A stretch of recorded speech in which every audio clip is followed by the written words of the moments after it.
So, after some technical difficulties, we are back, joined today by karaev fan once again, the immortal, multiple time champion of podcasts about kickboxing, and also joined by the man behind the curtain of Beyond Kick, Yod. Yod, welcome. Yeah, thanks. Thanks for having me. So, originally, we had planned, and I say we, I mean, I had just sort of sent messages and then not really followed up or planned anything and said, hey, let's talk when the card is finalized and everything is going to go smoothly. There's no possible way anything could go wrong between now and the match. And we have a genius promoter working his magic. It is a man at the top of his game. Nobody does it better. Nobody gets kicked off of TV twice. Nobuyuki Sakakibara got shaken down for a pretty small amount of money and lost the TV deal, and now we are back to being IPPV only. The sport can never get better.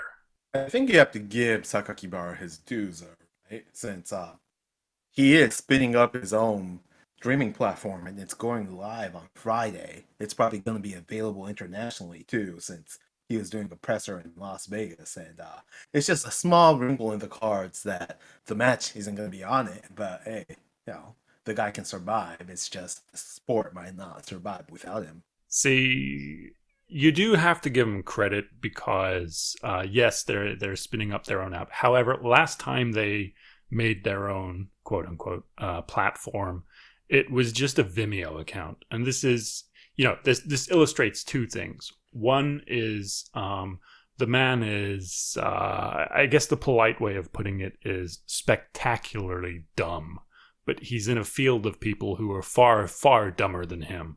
And the other thing is, K1 and Rise are kind of lashed to the mast. They have to be involved with Abema.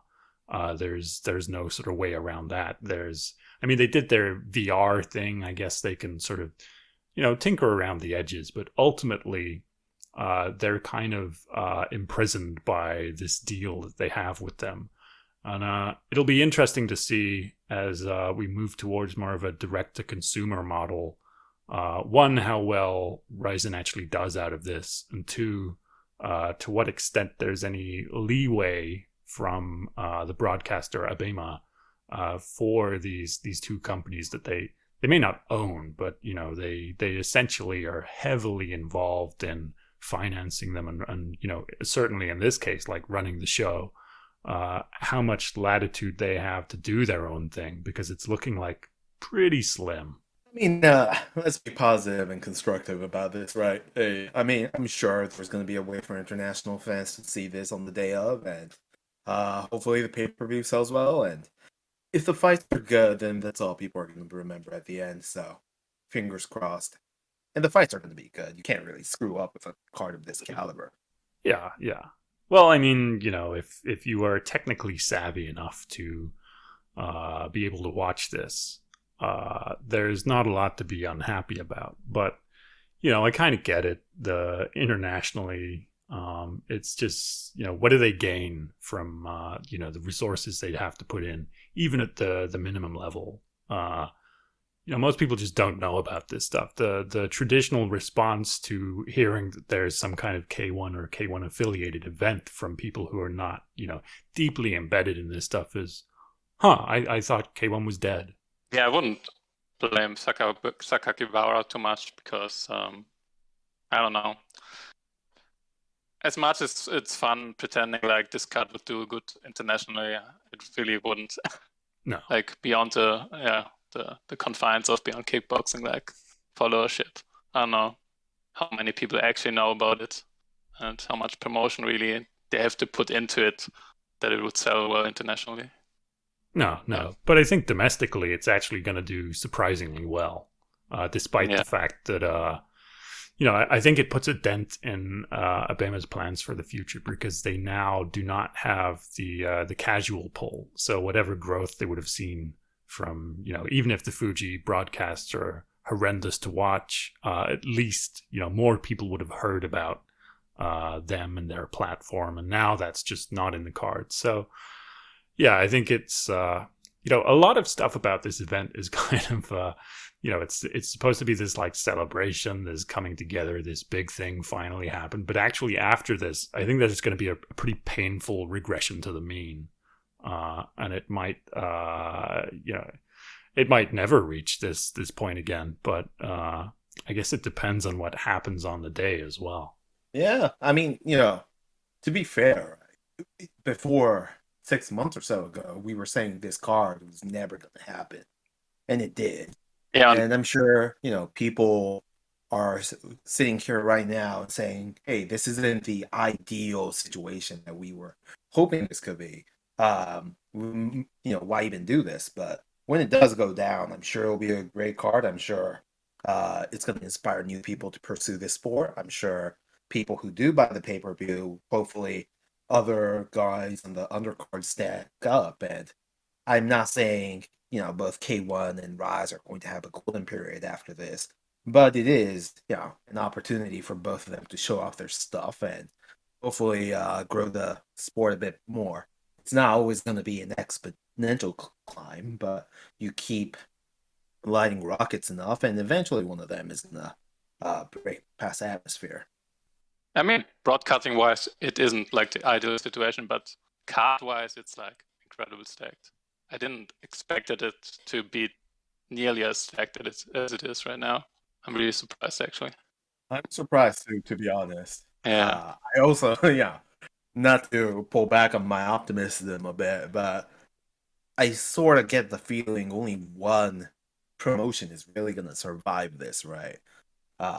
Depending on, I think this is an event where there's going to be a clear winner and a clear loser, and that probably has a huge impact in terms of how well off that one promotion is later on.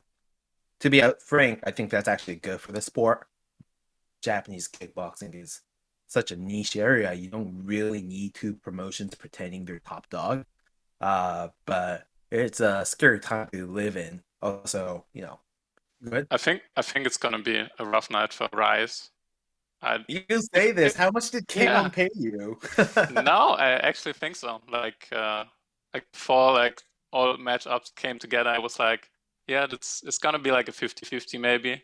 But now that the matchups are like in front of me, I don't see you guys winning more than like 2 or 3 fights. Really? Yeah. Well, I mean, we can go through and talk about that in more detail, but to push back on what Karaev said, do you really think that it is like mortal stakes here, or do you think? Because personally, what I think is, Abema obviously want to push their pay-per-view service and have pay-per-view products on it.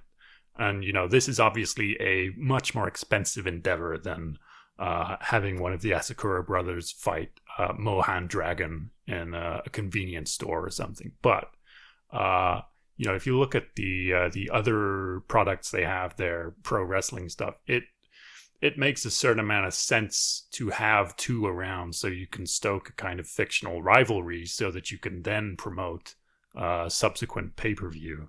And I think they kind of have an eye on that. And I don't think either of these are going anywhere based on the results of this stuff. But financially, I think what's actually going to happen is that both of these organizations are in the transition point where they have to go, to the post-Hikaru, post-tension versions of their companies. And once one of their stars fade away, there is retroactively going to be a narrative put on to what's happening based off of who wins and who loses here. I think, you're already seeing certain fighters shake out of individual organizations based off of where they see the future as being. And, once the match actually happens and people have a clear idea of who is winning or losing, it's only going to, put a narrative spin to the down spiral that one of these orcs were probably going to go head into. From Bema's point of view, I don't think it really matters to them or makes sense for them to prop up one or the other, right? I mean, it's sort of Sengoku versus Dream. You're two fish trying to eat each other in a small pool, and it's not that keeping both alive is actually going to grow the pool. Well, in that particular instance, both fish died. So I'm hoping that's not the model scenario here. But you do bring up something which is of interest, which is I can't predict, with certainty what is going to happen in the main event, but I can say that whoever loses was always bad. They actually sucked all along, and that is going to be the meta narrative of the conclusion of this event. Oh yeah, sure. I mean, you guys remember Aldo versus McGregor, right? I mean, it doesn't matter what Aldo did after that fight. He was always just, a guy who's fated to lose to McGregor. And to be honest, no matter what he does after that, that is his legacy. And that's going to be the truth for whoever loses this match as well. You just couldn't think of a different kickboxing oriented example, could you? You just had to do it. Nothing personally against the sport that mixes combat sports. No, but I think it's kind of impossible to avoid that elephant in the room when we talk about the history of kickboxing and the history of certain promoters involved.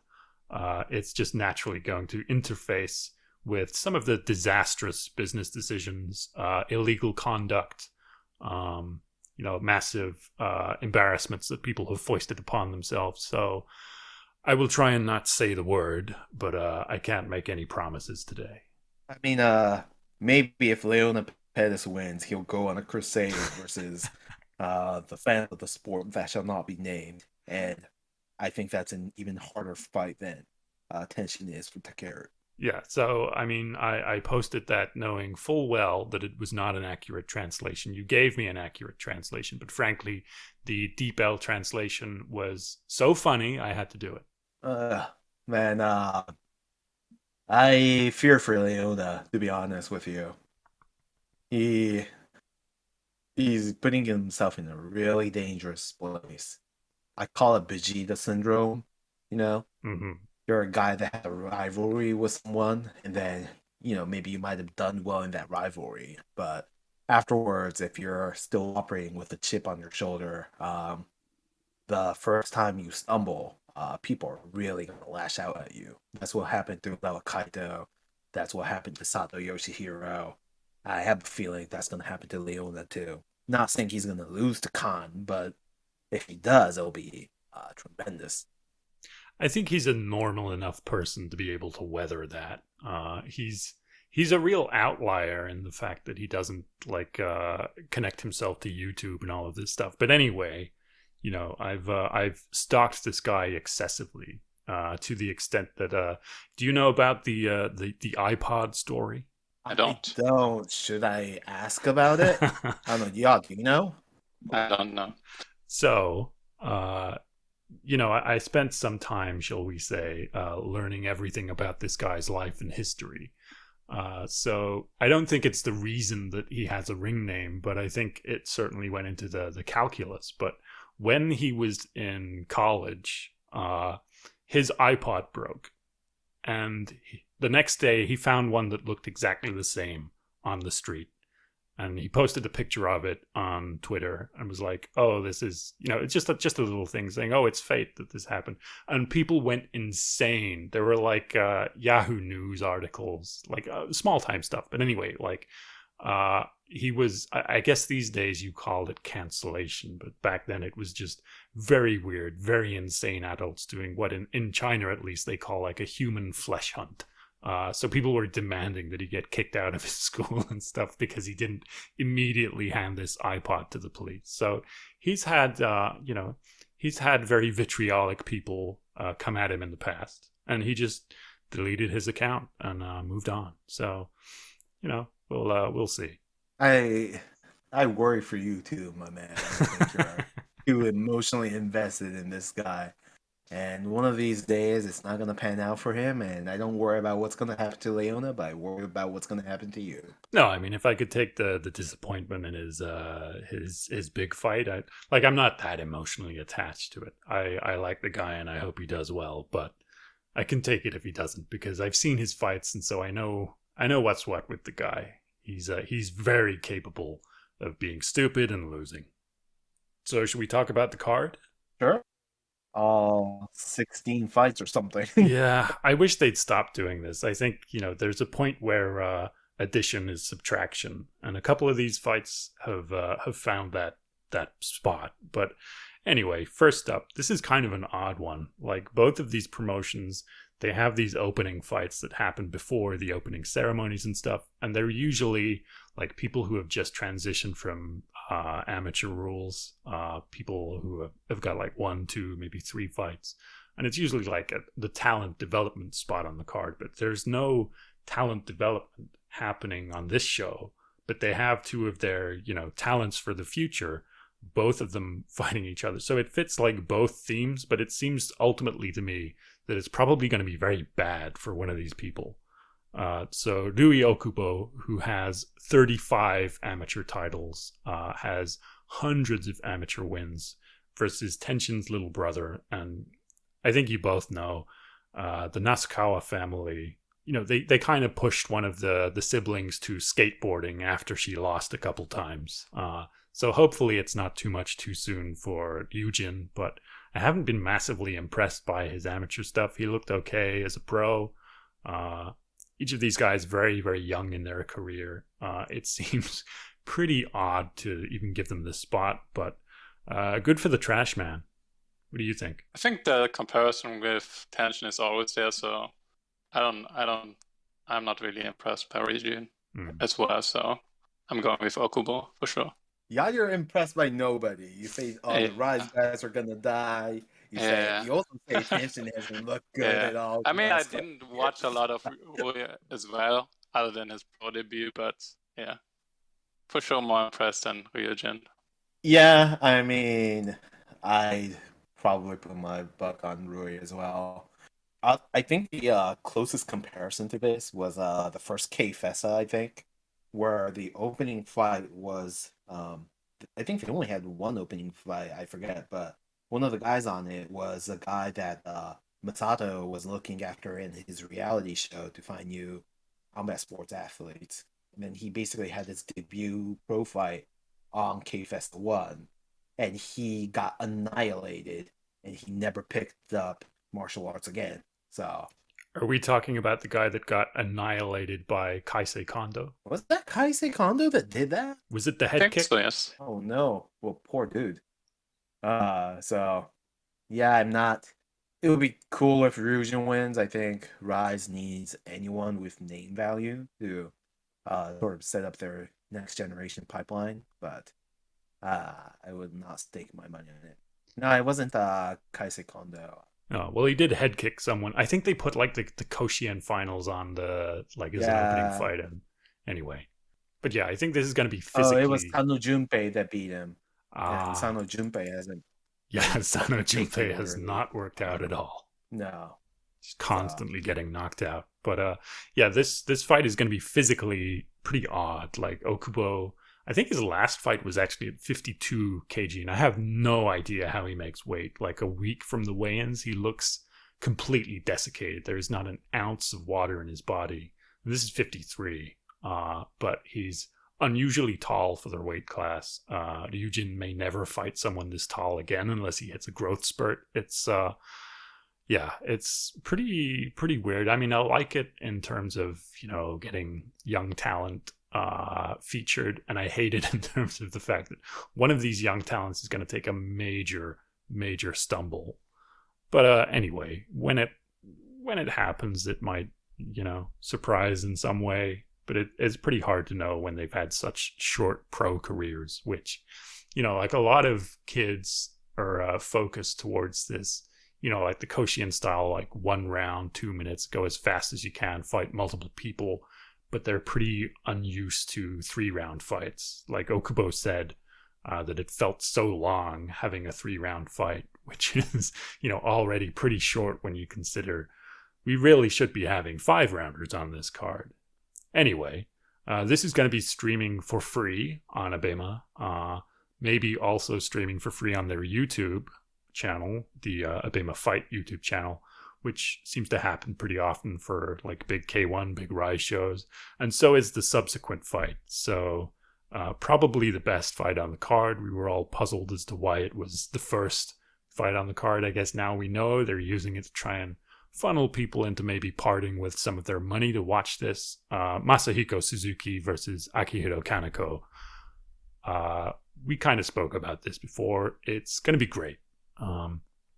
Suzuki is a wild man, very, very willing to get punched in the face for the sake of entertainment, which will certainly happen in this fight. Suzuki might be comfortable taking punches to the face, but I don't see that going well for him versus Akihiro. No. I imagine if Suzuki fights the way he normally does, Kaneko's gonna annihilate him. Yeah, like Yeah, eventually. It's been a while since Suzuki fought someone as of a hard puncher as Kaneko. Oh, you don't think Tenshin is a hard puncher, Yod? Yeah. But I think that Tenshin bout showed that he has some self-preservation instinct. Whereas if you look at him against, what was it, the Thai guy who was way out of his weight class, Teperith, he was just like, getting punched for no reason when he didn't have to, just for the sake of having an exciting fight. And if he comes in with that mindset, if the moment gets to him, it could crack his chin forever. Like, Kaneko is absurdly big for this weight class. And you look at him and you think, oh, he must have small legs as well, but he's also got giant meaty legs. So one, I think he's just got to inevitably hit Suzuki at some point and put him down, because Shiro puts Suzuki down. Kaneko definitely hits harder than that guy, but I also don't think Kaneko is going to stay at 55 kg for too long. And I think the fight that ultimately decides the future of this weight class is Shiro versus Kumura. Mm. Oh, by the way, Dogman, is your prediction on Kaneko? Yeah. I don't know if he stops him, but I think he, you look at his fight with Kumura, and he can just inevitably get it down against someone who is better than him. And I don't think Suzuki is like technically better than him, and I think he's too wild and too emotional coming from the Yamaguchi dojo not to inevitably just hit the deck at some point. But I have to say, I love Suzuki. I think he's one of the, he's an all-action guy, and I really, really, really like the guy. Cool. Shiro versus Masashi. Alien versus Predator. That's one of the harder ones to predict. Yeah. I mean, Shiro has the ability to make good fighters look bad, himself included. So I find it very hard to picture either guy losing when I think about them matching up with anyone in the weight class. And I think, outside of the knockdown that he took against Kaneko, he was winning. His hands are much better than everyone else in the division. And I have trouble picturing how the two will interact in the ring, other than, Shiro making it a safety first kind of thing. I mean, Shiro's been on a bit of a run, right? He's knocked down Suzuki. He destroyed Evatarui. I think he knocked down Kodai as well. So he's picking up a bit. I mean, I think he's kind of always been doing that. It's just he also intersperses that with these kind of tepid, boring fights that he's good enough to win in. So he has to win. He has to win money to send to earthquake victims and people in Thailand and things of that nature. Yeah, so he's an absolute sweetheart, and he's actually sent out that support using his impending prize money before the fight has even happened this time. So it kind of doesn't matter if he wins or loses at this point. I guess I'll call it from Kimura just based off of me wanting to see him win. I guess that's how I feel as well. Yeah, I think that's one of the rare times I'm going to pick Team Rice on this one. What? Yes. You hate Shiro. Yes. Yeah, I think this fight is going to be a bit of a stinker. But, yeah, Shiro's too technical too. Yeah, he's going to play it safe and win a decision. Oh, this, I almost forgot. So the rules were finally distributed and finalized today. Do you think, Shiro's not really a clincher in any way whatsoever, but at least he did spend time in Thailand. Do you think having one knee strike in the clinch changes the makeup of this fight in any way whatsoever? I don't think so. Yeah. I think he's gonna stay on the outside jab, do his usual things. Yeah, he's Yeah. not I actively think they're looking for the both clinch, and yeah, distance fighters. So yeah. So we're going 2-1 split decision for Kumura. yeah. I'm making a spreadsheet on this, by the way. Nerd. So up next, this is another one. I just really don't have any idea what to think about it. Mutsuki Ebara versus Ryamu. Ryamu is kind of odd. I think he has like a taekwondo background, which the only other guy I can remember who was mildly successful with that was who was the guy in the old Max days? Was it Hayato? Ozaki. I don't remember. Ozaki Keiji. Ah, Hayato was a boxer type. But you're ah, forgetting the most successful Taekwondo guy of all time. Who Serkan is something. Serkan what? Yilmaz. Wasn't it this guy? No, no, how dare you? It was Yuta Kubo. Oh right, oh I didn't no, know he was no, a no, no, no, no, taekwondo no. guy. We don't say his name. Don't give him attention. He will go away eventually. But yeah, I mean, Ryamu is pretty Taekwondo, but I think he's picking up some boxing. It's just still a tad awkward. I think he gets nailed a lot and exchanges with hard punchers like I think Kaneko. Yeah. But I also, Mutsuki, I think it's fair to say he's probably not the best of the brothers. Uh, I mean, both brothers have a pretty rough stretch right now of fights yeah. going on, so I'm not really confident in either of them. So yeah, Yeah, so, I mean, the mission statement of this podcast is not to pretend I know anything about fights or fighting or how fights will go. It was mostly to share things like the iPod story, and neither of these men have an iPod story, so I have no idea.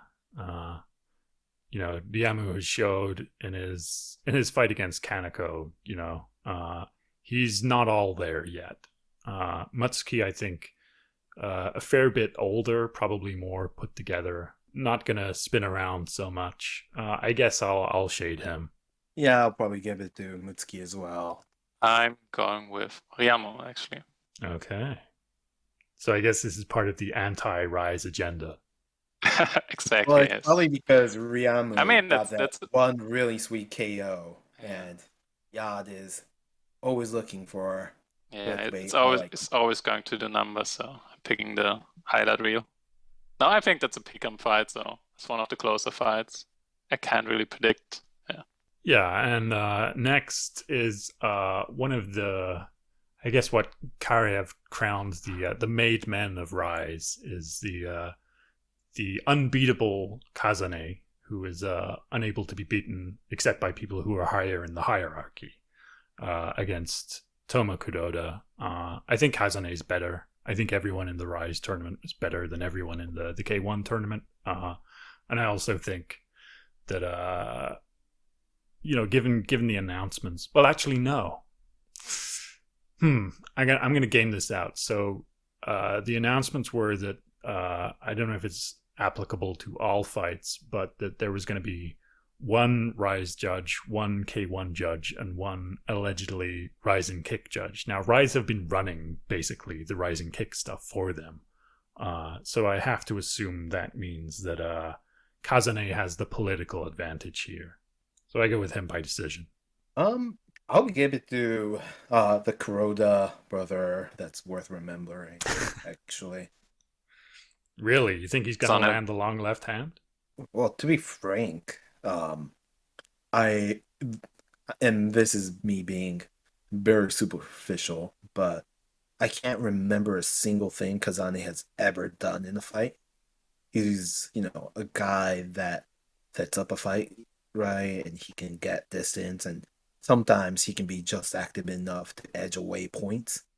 Uh, Kuroda, if he actually lands, he lays people out. So I will always pick the guy who has that one-shot power off the guy that's always edging out fights. Also, to be frank with you, I don't particularly think the Rise 53 kg Grand Prix was particularly stronger than the K1 one.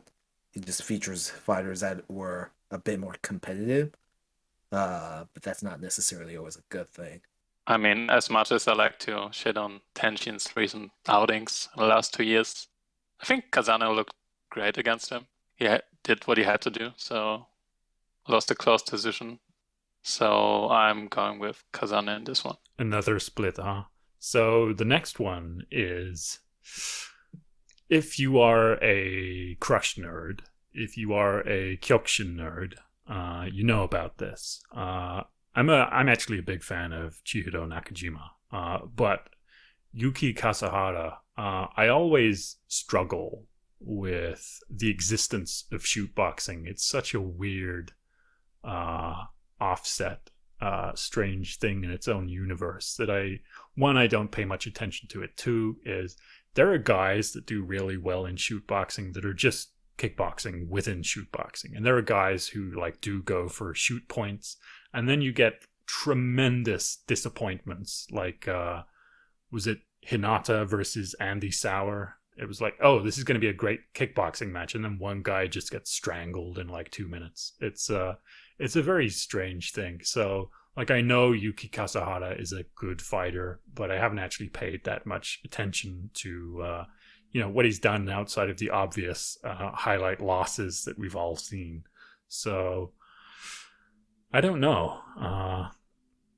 I find it impossible to think about this in any way other than, I think Nakajima is getting better and better every fight. His recent tournament win really quite surprised me. I didn't think he would have improved enough to do better against Yokoyama, but he did, and he's getting better with his boxing, which he was kind of awkward with at the start of his career, but he's very, very dexterous kicking. So I'm going to go with him just by virtue of being a big fanboy. So that's my pick.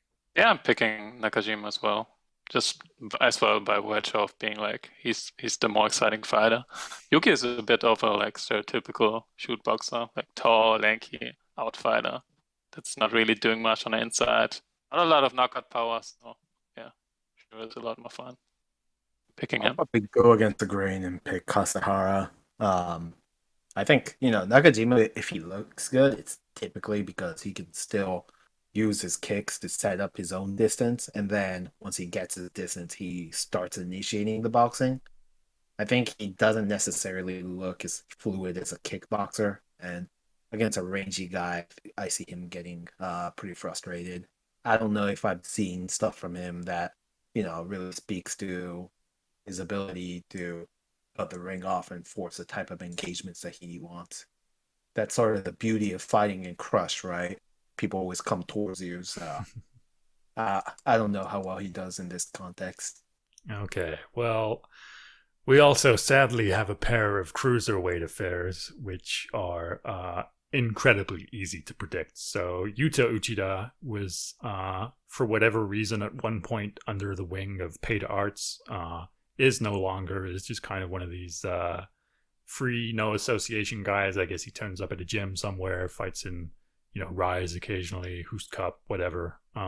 So he's a, competent Japanese cruiserweight. He's not a big fat guy, but Satari is more than competent. He is the one cruiserweight I've seen in Japan over the last few years who I think in a different time period would have been plying his trade in Europe, would have been pretty successful as well.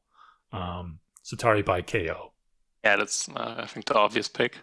Yeah, I feel a bit sorry for Satari. I think he loves fighting in Japan and K1 and stuff, but there's just not the money and the opposition there for him to like sustain a career. Like after this, what's next? Yeah, I think I have to move to eventually. Maybe try and set a UFC gym in Tokyo. It's just inevitable. Well, he seems to be pretty insistent upon learning the language at least. So yeah, maybe after he also beats Karimian, there's, I don't know, maybe with things opening up, he can fight international competition. I mean, it's plausible. The recent tournaments that K1 is doing actually has pretty decent international fighters. I just don't think there's any great fighters around his weight in kickboxing at all. Yeah, especially free agents. Like I think his talent is just wasted in Japan. Like he would be much better in like Glory or One. I think, yeah, I actually just want to see him go to the UFC or something, or try out for it, right? Yeah, bring I a think bit he's more massively threat. talented, just no position. Well, he does have one person he hasn't beat yet, and hasn't beaten them 3 times, and that's in the next fight. So it's pretty obvious why these 2 cruiserweight bouts are on this, and is to set up an eventual K1 cruiserweight title shot for Satari. So we've got Rikiya Yamashita versus Sina Karimian. This is going to be physical comedy. Yamashita, he's, karate background guy. His whole thing is throwing leg kicks pretty hard, but his arms wave around like that scene in Ace Ventura where he's been shot in the body with all of these tranquilizer darts. He's just going to do that 700 times, and on the 701st kick, Cena's going to spinning back fist him, and he's going to fall all over the place. Probably. I mean, Yamashita says he's going to get the knockout with a high kick, but he's like 175 centimeters, so I don't really see how that's going to happen. Yeah, I'm sure I've seen Yamashita fight, but I can't recall any fights of his, so I'm just going to pick Cena after getting knocked down like 3 times. If you saw him fight, landing you'd remember. Yeah. He's 175 centimeters and 100 kgs. Yes. You remember. Yeah. I mean, that describes pretty much every Japanese heavyweight. That's not fair. Some of them are like 75 kg people that get down. Yeah. Yeah, this is a particularly jiggly Japanese heavyweight. Yeah. Anyway, I'm going to go against some of what I've said in the past for the next fight. I think Wajima wins. I think he still stops Beinoa, but Wajima is a slow starter. Beinoa, at least tries to come out a million miles an hour, even if that ends in him getting knocked out in 30 seconds. I don't think Wajima is going to knock him out in 30 seconds. And I think I'm going to become a victim of my own proselytizing, saying that Wajima is going to destroy him. He has no chance. And there's going to be a first round where even if Beinoa doesn't win it, I'm going to assume, I'm going to give him the benefit of the doubt and say, oh, he's doing way better than I thought he would. But he's still going to lose. He just seems comically distracted at this point in his career. Doesn't have what it takes really at this point to dance with the big boys. And I think Kaito showed that by plonking him very, very quickly. So yeah, not much analyzing to do here. I just think Wajima is tremendously looked over, tremendously talented, hurts people with everything. He's good. Beinoa is not so much. Yeah, he's at a weird waypoint of his career where the rising money is in front of him, but he's still getting this big kickboxing fight. So yeah, I mean, even if he was fully concentrated on this whole kickboxing thing, I think Wajima is just a better fighter, and I'm going to pick him by late round stoppage for sure. Yeah, I mean, I do think it's probably a somewhat favorable matchup for Beinoa, since so much of Wajima's strengths are in, typical karate skill set and just being able to set up heavy kicks. So, I don't think he's gonna get flushed out by punching combinations like Kaito did, but it's really difficult for me to imagine actually having anything to hurt Wajima with, to be frank with you. Yeah. And I think Wajima is one of these rare kinds of guy who plans for a 3-round fight. He's not the typical K1 million miles an hour guy. You saw it when he, completely broke down Kimura. He can go in and win these wars of attrition. And I think Beinoa is at a point where he's getting a bit fragile. And that does not portend great things for him. So Yod said that he didn't have Rise winning very many fights on this card, but I guess the next one almost certainly has to be an exception. Does anyone think the Ashizawa magic is going to happen and that he's going to inexplicably get a knockdown here? Ashizawa's going to win by KO. See, I instinctively laugh, but I wouldn't be surprised. I constantly shit on the guy, constantly count him out, but he's outperformed at every turn since he came back from his brief retirement. The thing about these two is that they both win fights after they've been knocked down. So you have to think about who out of these two guys are going to get knocked down first. And it's really hard for me to imagine a world where Ashizawa doesn't get annihilated by Yaman, which means that's why he's going to win. A fair point. Yeah. I mean, I wasn't sold on Yaman for a very long time, but he just keeps delivering. So, yeah, it's hard to pick against him right now. Yeah, it's Yaman's weight, Yaman's rules, Yaman wins. But, it seems to me that he's so intent on this small glove stuff for a reason. And I don't think we get to see him too long, unfortunately. Yeah, I think he's going to follow the money and eventually, I don't know, in future for sure. And I think he should go to be frank with you. Yeah. What's he going to do in kickboxing? Nobody wants to see him fight Naoki. I'd rather see him go to Ryzen and fight Shibata or something. He'll do more for his brand. Well, how long do you think Ryzen is going to be a going concern? Longer than Rise. Well, I think that's a pretty bold prediction, so we'll see. Another one I have kind of difficulty thinking about in terms of how the styles will clash. Kan Nakamura, Leona Pettis. I think we've kind of established Leona is a vastly better kickboxer, but he is very capable of losing to people through acts of stupidity.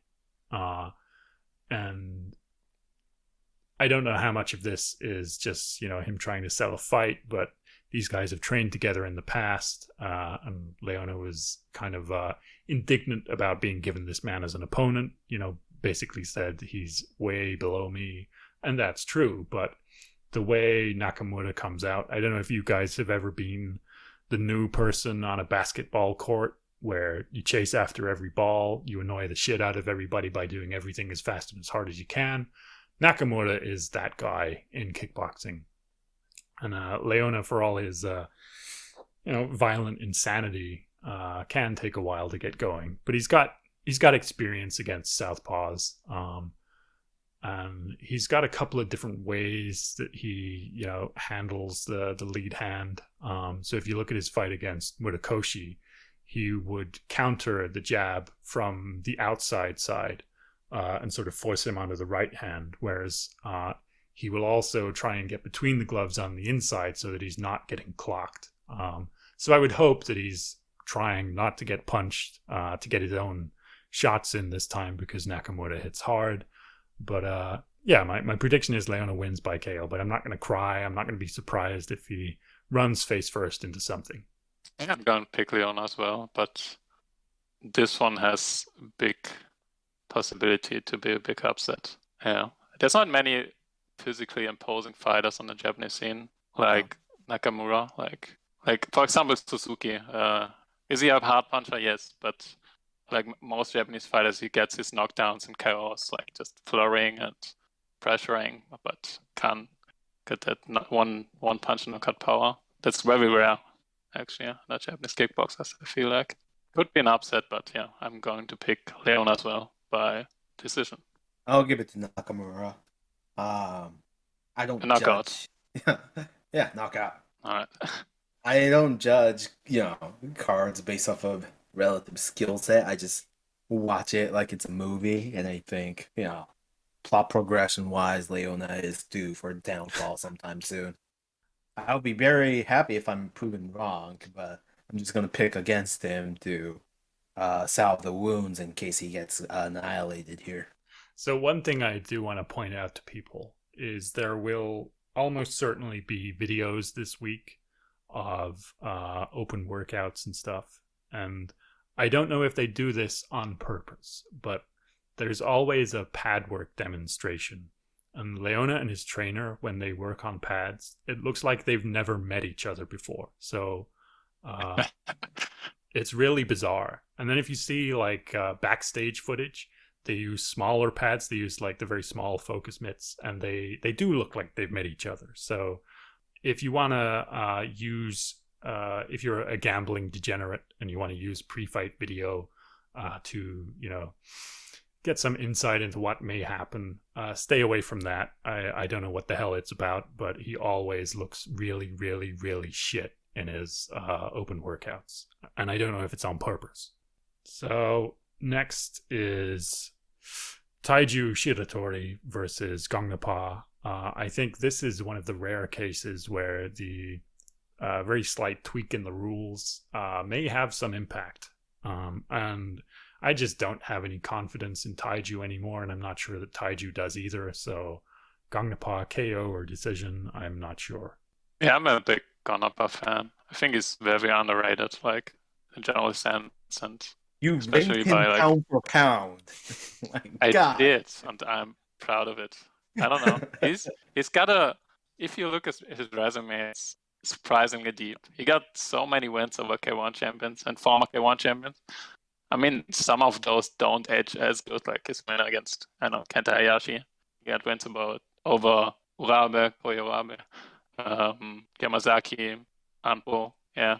Yeah, I think the most relevant of those is the win against Rukia, where he just completely demolished him and slumped him. Yeah. And Taiju is not a similar fighter, but similar build. Yeah. I'm not sure if it's gonna be like the same, because Gangnapa is a little bit more reserved lately. I feel like early days he was very reckless, but yeah, I'm going to pick him by decision. I'll pick Gangnapa by KO. So nobody has confidence in Taiju anymore. I mean, No.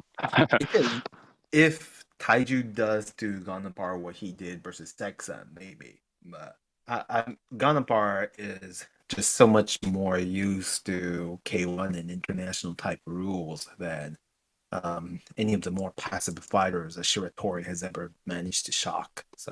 So this next one was interesting and had some strangeness going on about booking it. So allegedly, Rukia was first booked to fight a guy I'd never heard of before called Ricardo Bravo, one of the foreigners in Japan, at a slightly higher weight than this.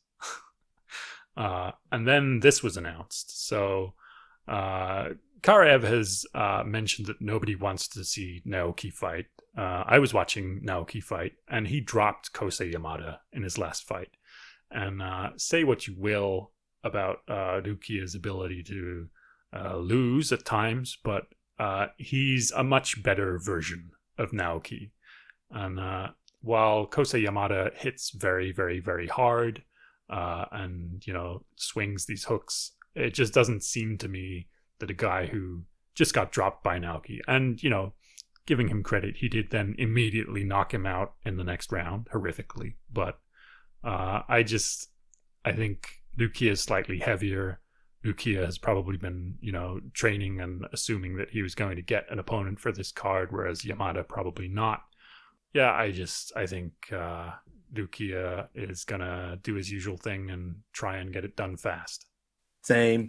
I think people, overhate or underestimate Rukia because he's a YouTuber, or because you think he should have lost certain decisions. But overall, throughout his career, he's just been fairly consistent in terms of just being able to bring every tool in his game. The guy's been on TV since, I don't know, the 2000s, so he's not going to get nervous over this. I see Rukia probably annihilating Yamada. Yeah, I think it's a 3 knockdown situation. Yeah, it's gonna demolish him. Which is weird, because I'm fairly certain Rise is like looking to book Yamada against Patch Panorung on one of those glory shows. So yeah, it's not gonna bode well really if he's gonna lose very badly just before that fight. So well, I mean, you would think that Rise would have learned that lesson there. Yeah, we'll see. But I do like that Rise is open to these interpromotional things outside of a big event like this. And I think it's very necessary.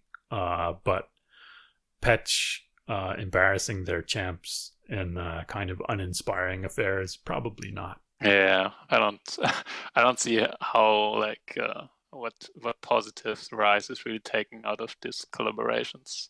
It reminds me a lot of when, you know, Ryzen would partner with Bellator and then just have its fighters embarrassed. Or when Yeah, Dream partnered with Strikeforce and get his fighters embarrassed. And, you know, yeah, all the Japan side fans are like, oh my God, there's this big world of competitive sports out there. And, you know, we're going to develop a champion that's going to be able to challenge it. But it's such an odd thing because you know that they're losing to the B leagues of the international competition. And I don't want to call Gloria B League because obviously it has really great fighters, but it's not what it once was. You know, one is stolen a lot of its stable, and I don't think they're really building to anything. They're just devaluing their own, you know, their own promotion while potentially losing fighters to poaching. yeah. Rise just doesn't have the weight classes to really compete with Glory. I Like mean, the 65 division is supposedly they've whatever. been publishing BTRs that are suggesting, I don't know, John C. or someone might rise fighters, but who knows, right? I mean, Tenshin at one point thought he was going to go to Bellator kickboxing. So that sort of gives you an idea of just how warped people's ideas about what international competition is like. Oh yeah, Kenta wrote about that as well, that he really wants to go to Bellator kickboxing when they were like 1 foot in the grave already. Yeah. No, but I think the partnership, I can't remember her name off the top of my head, but pretty disastrous continuation. Oh, what was it? Manazo. Yeah, Oh my Kobayashi. God. Yeah. Wow.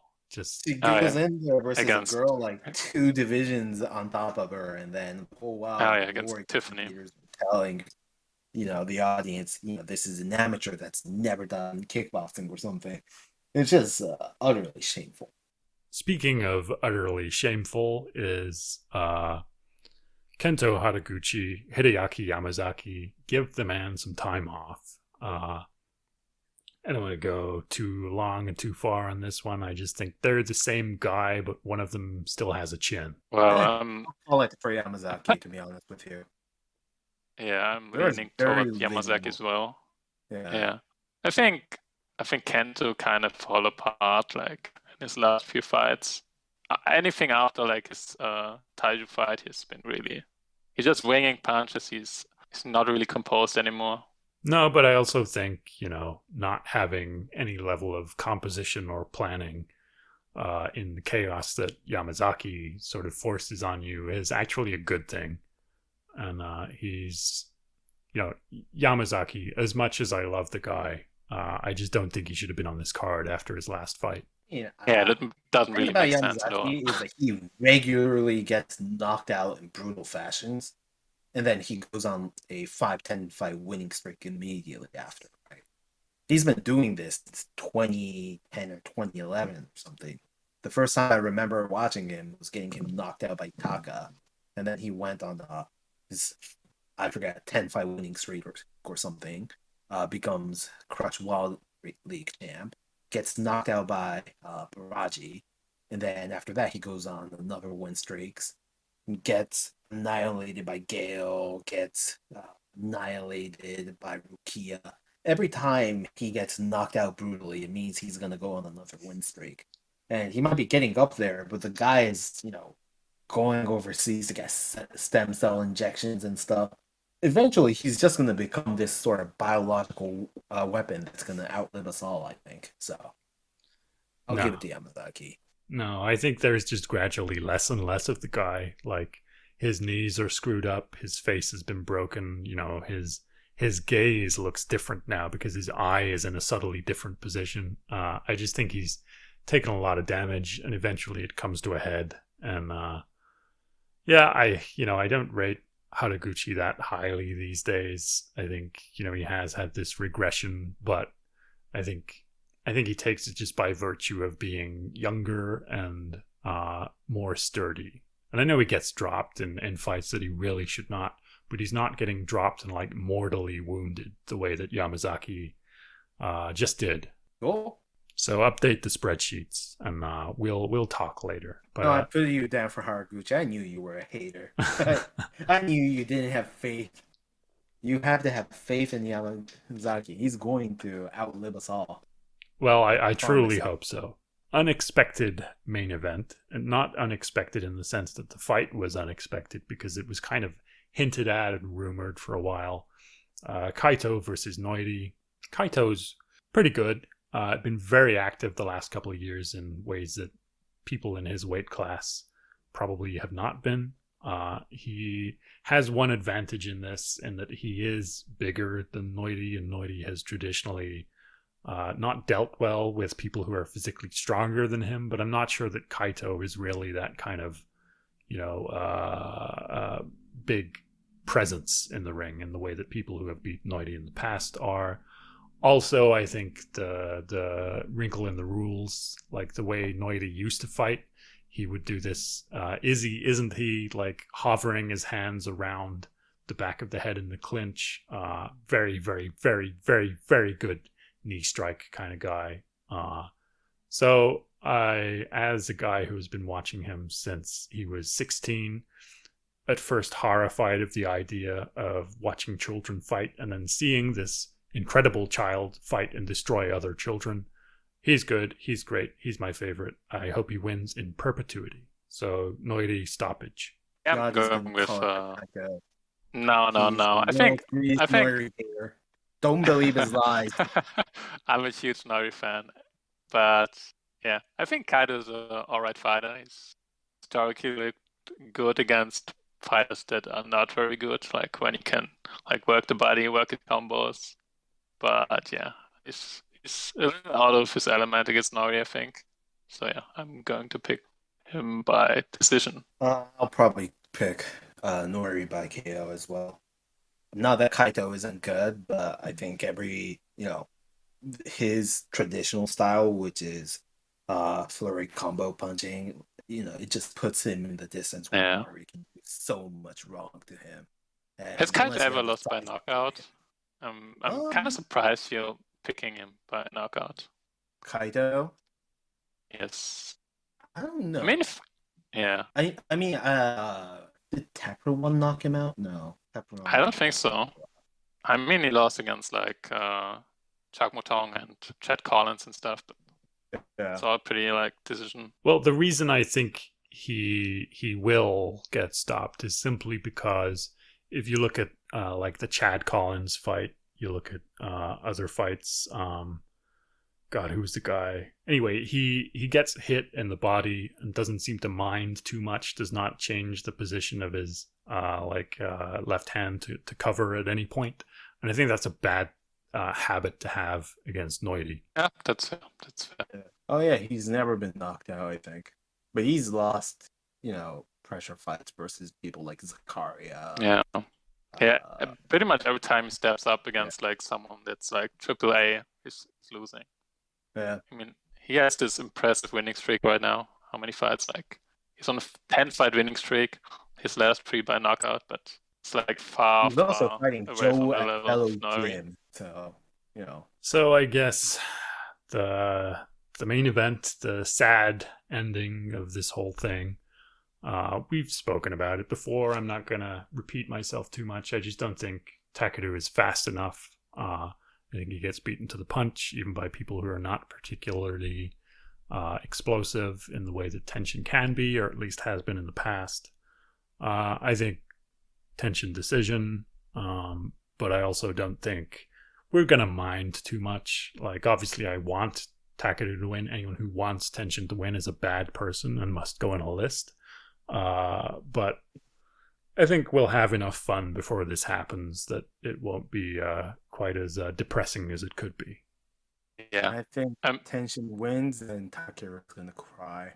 I think both of them gonna cry no Yeah, matter what's they're gonna gonna happen. But what we really haven't talked about yet is that every fight under 65 kilos is fought in 6-ounce class, which is, I don't think that ever happened like in kickboxing. I can't remember like an event that had 6-ounce class, which No, kinda crazy. they Kinda hard to- I'm pretty sure I know at least Rise does, because in their smallest women's weight Yeah. division, they also have 4-ounce boxing gloves. But I think it's 4 also, ounce. Damn. yeah. And they still have no KOs. Yeah. But yeah, I think, well, I mean, the other thing is, so it's going to be the Rise weights for the gloves, but it's going to be the winning design, so what K1 use. So, but I also think, do K1 just use 8-ounce and then slightly bigger for the cruiser weights, or do they also have, because there was this, thing about the I ring think size as well, and then it turned out that they both use the same size ring. I think the ring size is actually bigger. It's 6.5 meters, and it's Ride's standard as opposed to K1 standard. Yeah, but then the Not a next huge day deal. in Gong, they made a point of saying that actually we use a 6.5 meter ring as well. So Oh, really? yeah, so I think there's actually not that much difference, but I think it is also pretty clear that Rise got essentially everything that they wanted in terms of the rules and negotiations and such. Yeah. I mean, to be honest with you, it's a tad jarring that Rise and the Alliance is A side on every one of these cards, because I don't really think for a majority of them, I would say they have the better fighter in these matchups. Mhm. Yeah, I guess it's a lot of backroom intrigue and stuff like that, but no, I think it'll be fairly competitive, but I do think K1 comes out on top by, if not a wide margin, then at least, an appreciable margin. how's your list looking like? Yeah, give us How the many How total. was conditioning? Give us the Right. rundown. Yeah, you had tension, right? No, after Karo. What? Yes. What? Isn't it obvious? I mean, I'm laying into like tension so hard lately. I thought like that's noticeable, like how much I dislike tension the last 2 years, really. You said he was your favorite fighter. He was for a long time, but yeah, I'm Team Takeru now. You put him above Takeru on your pound for pound after he arguably lost to Kazane. I mean, that's a good win. I mean, I'm going by resume, not by skill level, I guess. So No, yeah. we all know that the Beyond Kickboxing pound for pound list is a political tool. It is not aligned with his beliefs. Exactly. Otherwise, Exactly. Noidi would be on the list. How Exactly. dare you say that? It's not a I mean, political tool. It's a business Yeah. tool. You have to pay to get on. I Oh, wish. okay. Well, it seems like we all called it for K1. So there were 16 fights. Dogman, you called it 11-5 for K1. Yod called it 13-3. Yeah, called I said it. 12-4. I mean, you were flaming me earlier for like picking majorly favoring K1. Now all of us have K1 ahead, so. I mean, I think it speaks to how strong K1's roster is across divisions, Yeah. right? I think Yeah. for specific divisions, there's more dense ones like 53 kgs. But K1's just been in the game longer. They've done Grand Prix across all these things. And a lot of the slots, like the cruiserweight and heavyweight fights, Rise didn't really have anyone to match up against people that K1 could provide. Yeah, And this is still with K1 having can you go really back strong and change 57. that for accounting for which ones actually have a Rise fighter in them and see what those totals are? Because Yamashita is he's kind of the free square in bingo, but he's not a Rise guy. Fine. Yeah. Give me a sec. If I'm crossing these out, I am crossing out. So no Ibata Ryemu, no Kasahara Nakajima, no Yamashita Karimian, no Kaito Noidi. No Kaito Nori. Oh, I guess he's fought in Rise. He kind of counts. Yeah. And I guess actually Uchida does count. Did I say that he didn't? Anyway, he counts. Uchida count? Yeah. Do you want to leave that one in?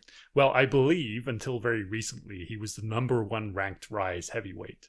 And they had updated that after leaving Mighty Mo as the number 1 ranked heavyweight for several years. Oh shit. Been a while. Mighty Mo is a good fighter. Goodness, you made this so much more complicated for me.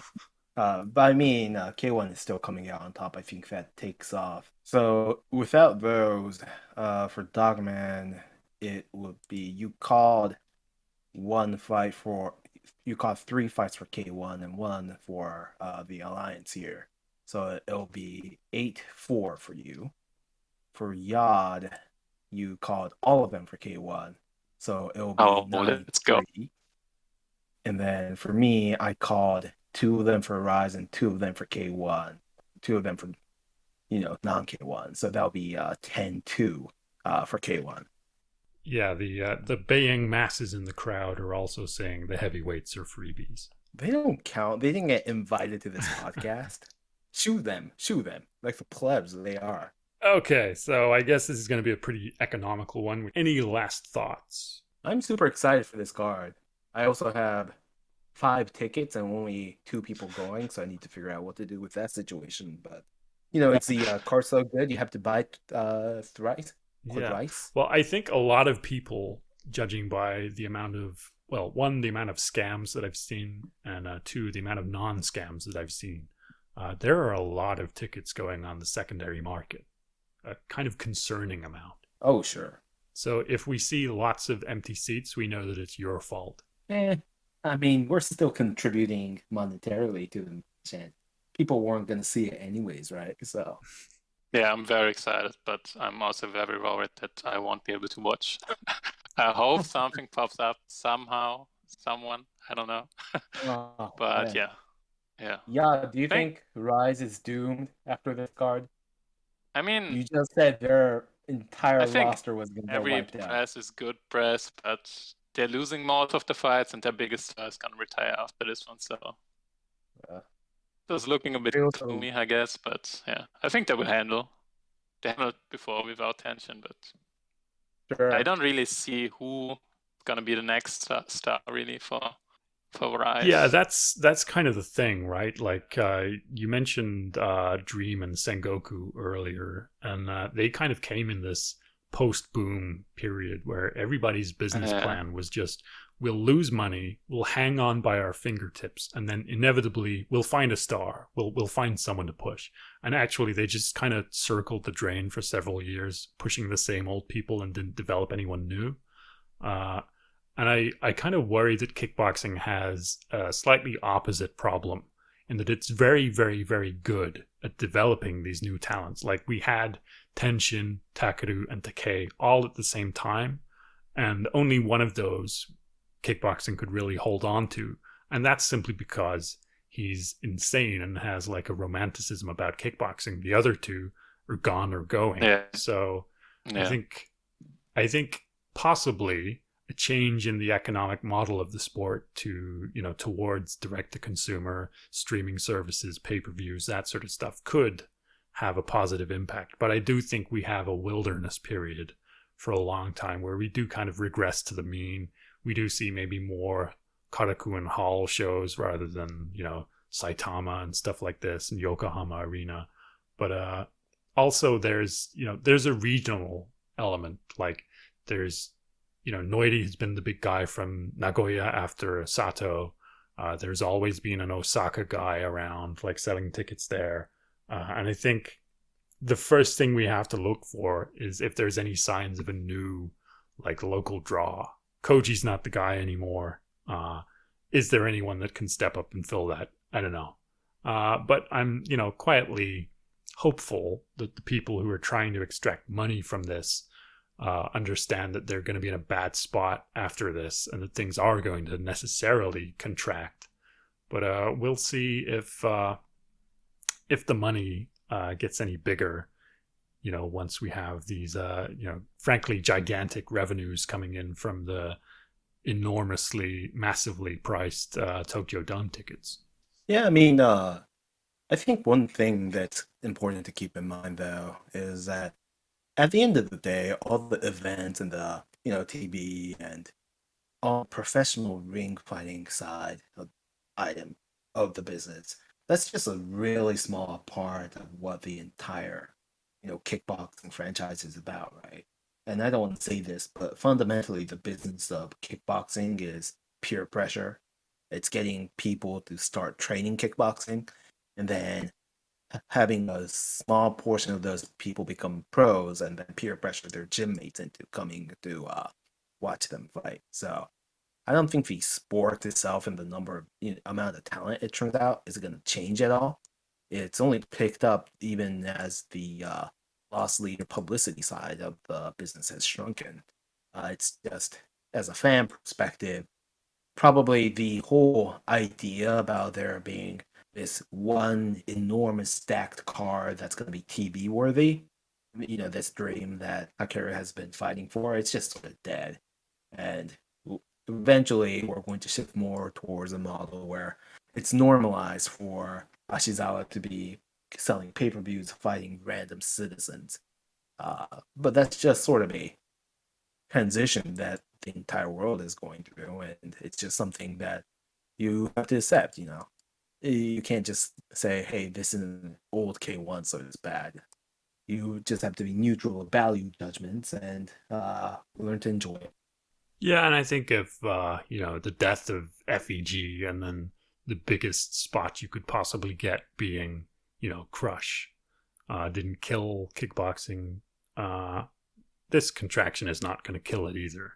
But we probably will see another subtle shift in terms of who is lacing up the gloves. Right now there's this proliferation of YouTubers, and a lot of it is not going to work out for a lot of people.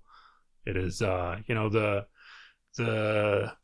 the thin end of the wedge of capitalism. You get a few stars, and then you get a lot of people trying, and it'll be interesting to see what happens in this kind of new era of them monetizing this differently. Cool.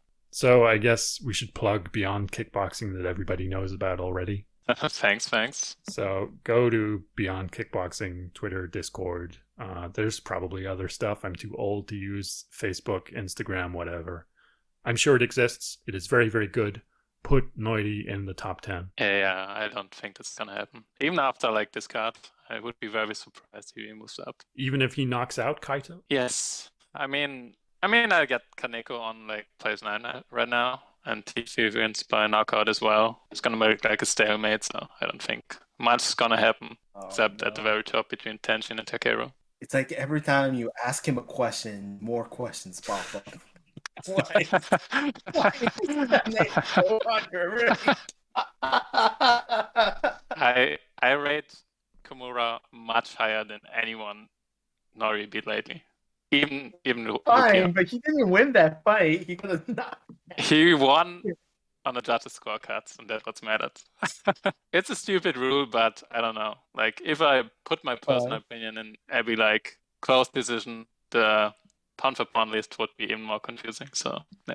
No, that's what you have to do. You have to insert your personal biases and your personal I already do subconsciously, but yeah. I mean, I think the takeaway of this podcast is that even if the match happens, Nori's not going to get on the pound for pound list. Kickboxing isn't going anywhere. The world is still doomed, and there's no justice in it. Yeah. Yeah, see, all the Japanese people are trying to harass Fuji TV, trying to, will into existence some kind of television broadcast. All of the white people who watch this stuff, it's the Noidi write-in campaign. Yeah. I'm more worried what's gonna happen with Takeru after this fight. Win or lose, I don't know. Would be kind of sad if he straight up retires, but I don't think he's retiring, to be honest with you. I mean, where does he go from here? I mean, he could eventually go for the Kaneko fight, maybe. I don't know if Kaneko moves up.